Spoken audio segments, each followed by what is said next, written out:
नमस्कार मु प्रियव्रत महांती श्री विवेकानंद विद्या मंदिर आचार्य। आज आम ना सप्तम श्रेणी साहित्य सौरभ बहिर गोटे पद्य आवृत्ति करवा ना पद्यटी कौन अच्छी ना कहबी कथाटी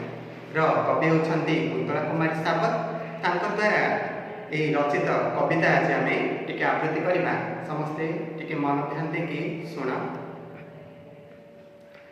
আজি বাপ ততে কহিবি কথাটি শুনিবু তু দেই মন কাহাকু মর তু কাহা কুଳ মଣି জানিছু কি গଣ୍ଠି ধନ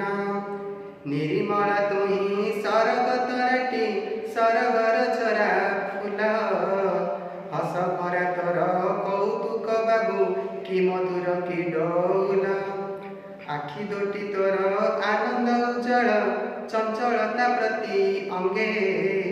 लवणी पितुला स्नेह सुधा बोला खेलु खेल नाना रंगे धूली माटी घेनी कि सुंदर तुही गढ़ी बसु केते जाति पशु पक्षी जीव देवता देउल संगी संगे हसे माती केबे किरे बाप शुणीछु तु काने बाप घुसी बात कथा केते से महत करम साधिले भाड़िले हजिब चेता बाप दादी तोर थिले अति बड़ रखी जाइछंती नाम मंदिर तोड़ाई पोखरी खोलाई गढ़ी नाना तीर्थ धाम कोणार्क मथारे जगन्नाथपुरे उड़े तो तांकरी छती लखे दौड़े संज आरती रे जड़े तांकरी बती नदी बंध सबू तांकरी कीरती थिले बड़ कारीगर